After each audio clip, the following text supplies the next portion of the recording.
So in part one, we talked about the different batteries and what we needed to do to acquire a battery. In part two, we're going to talk about the removal of the battery. Let's get started with the things that we need to do inside the vehicle to prepare for the battery removal. The first thing that we need to do is roll the windows down. Once we've completed that, we need to go into the controls and open the frunk. This will give us access to where the battery is located. Once we have the frunk open, we can go ahead and navigate through these screens, and we can select the option that actually powers off the 3 computers in the car. That's your instrument cluster, your center console, as well as the gateway or the body computer. Underneath here, you've got a couple of things that have to come off. You've got the 2 side panels here, and this piece here. There's another piece underneath that we'll have to remove as well. These are fairly simple to do. All you need to get started is a ratchet with a 10mm wrench. I use a 12-inch extension, you'll see why later, and a flathead screwdriver, preferably something small to help pop some of these pieces off. So, first thing to do is we're going to go ahead and remove this cover right here. There are some plastic clips, so you want to be careful with these that you don't damage the plastic clips holding these in, but it will come off, just gentle pressure, and it'll slide right on out.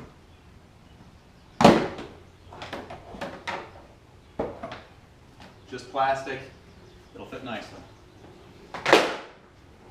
Alright, next piece to come off is going to be these sides here. You unscrew these bumpers. These actually go to your hood to set the height of your hood when it's sitting down. So you want to be careful that you pay attention to that when you put it back, that everything lines up properly.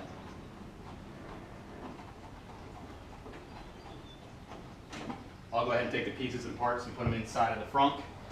Protect those. There are also plastic rivets all around here that hold the panel down. So again, you just gently lift up and it will slide out.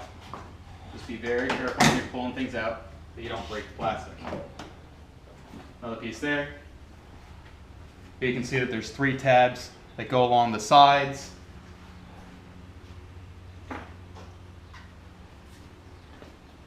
This piece right here fits onto those and just secures those down. So when you pull it off, you're just pulling those pieces off.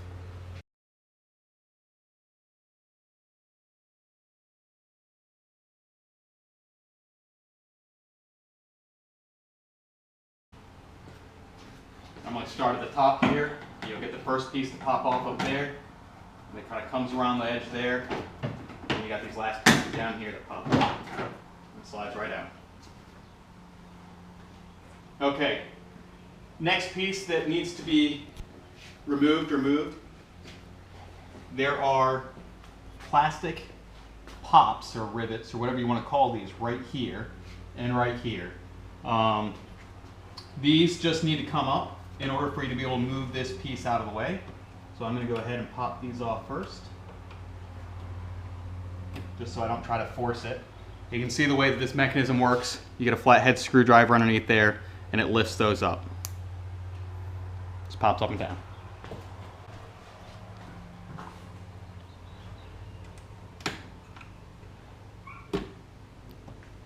Go. There are also one on either side. Take a look at this. Right down here. So again, you come in, screwdriver underneath there, they pop right on up. You just pull them out with your fingers.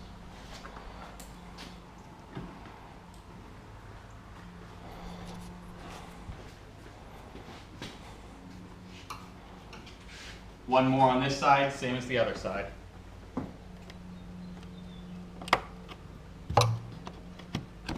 Right up. There we go. All right, next thing that needs to be done, the battery is actually located directly underneath your cabin air filter. So in order to get to this will be useful to some people. Pull these tabs outward and the cover comes off. You can then access your in-cabin filter. Obviously, one probably needs to be replaced at this point. Okay, to save you guys from having to watch me turn a wrench a whole lot and not get to see all that much, I'm going to go ahead and speed up the frames here. The first thing that I'm doing is removing the windshield wipers from the vehicle. No need to worry about the location of those. I'll show you later how those go back on. But gentle pressure lifting these up and down as you work them back and forth.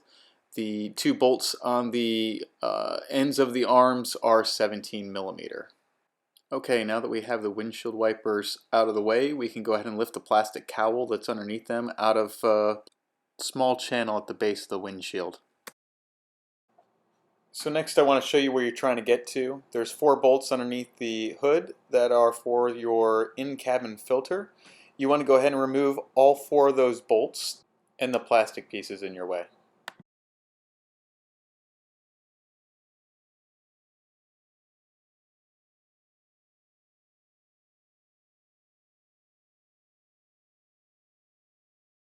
So here I'm just showing you how the plastic cover goes on. There's a couple of plastic tabs along the sides that you want to get your fingers around and pop those off before trying to lift that off. Okay, now that we've got the plastic pieces out of the way, the next thing for us to do is remove the bolts that hold the fuse box on top of the battery. You can see those outlined in this image here. You'll be using a 8 millimeter, a 10 millimeter, and a 12 millimeter socket to get these various different bolts off.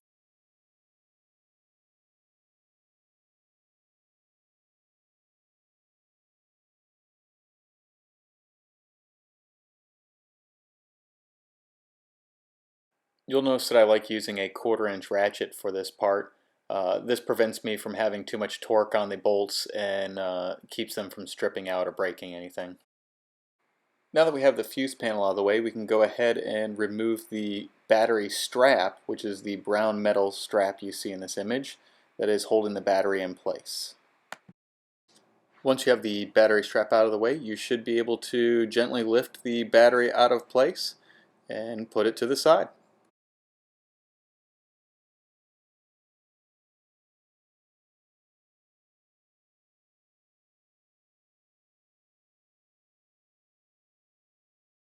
And here's just a quick image of the old battery on the top and the new battery on the bottom.